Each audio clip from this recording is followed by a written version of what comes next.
Today we're going to do brunch, and I'm going to make a broccoli and cauliflower with ham quiche.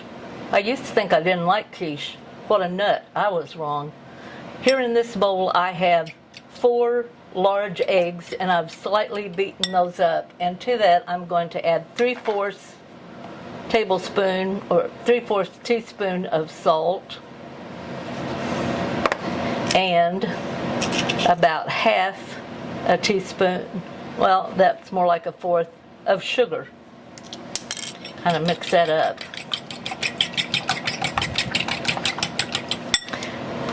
Here on my cutting board I have one package, a 10-ounce package of frozen cauliflower and broccoli, and we have prepared it according to the directions on the package and drained it well. To that I'm going to put it into a pre-made pie crust. Now we have not baked the pie crust, and I'm just going to kind of even that out where that everybody's going to get a taste of the broccoli and a little cauliflower too. Now you can use all broccoli in this if you want. You can use all cauliflower, or you can do the one that even have carrots in it and stuff, and it's like, that's really good too.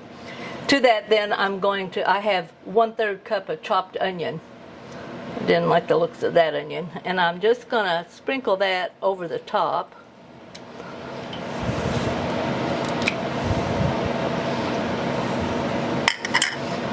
And then I'm going to sprinkle 2 cups of chopped ham, and I'm gonna put that over the top just as even as I can.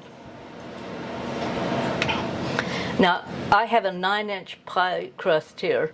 If you want, you can make this into a 10-inch. It just won't be quite as thick. Your pieces would be thinner is all. Okay, and then to that I am then going to put my cheese on top.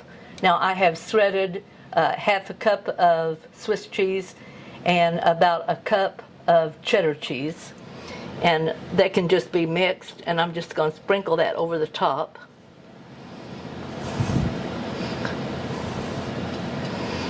You can buy this pre-shredded if you wish. It's just I like to shred my own because it doesn't have any of the agent to keep it from sticking together, and so it melts just a little nicer, I think. And to my eggs I'm going to add 2 cups of heavy whipping cream. I tell you, whipping cream has got so expensive. $10 plus for half a gallon. Actually I think it's quart, but I use so much of it I always have some on hand. Okay, and now I'm going to pour that over the top, and pour slowly so that you kind of get it all covered. Make sure there's even amounts. I have heated my oven to 425 degrees, and we're going to bake this for 15 minutes at that temperature, and then we're going to lower the temperature to 300 and bake another 45 to 50 minutes. Okay.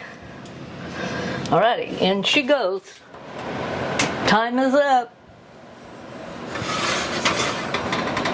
Oh, is that a beauty or what? We're going to set it here on this wire rack, let it cool for 10 minutes before you begin cutting it, and then it'll cut nice and smooth. Give this one a try. If you like brunch, you're going to like this.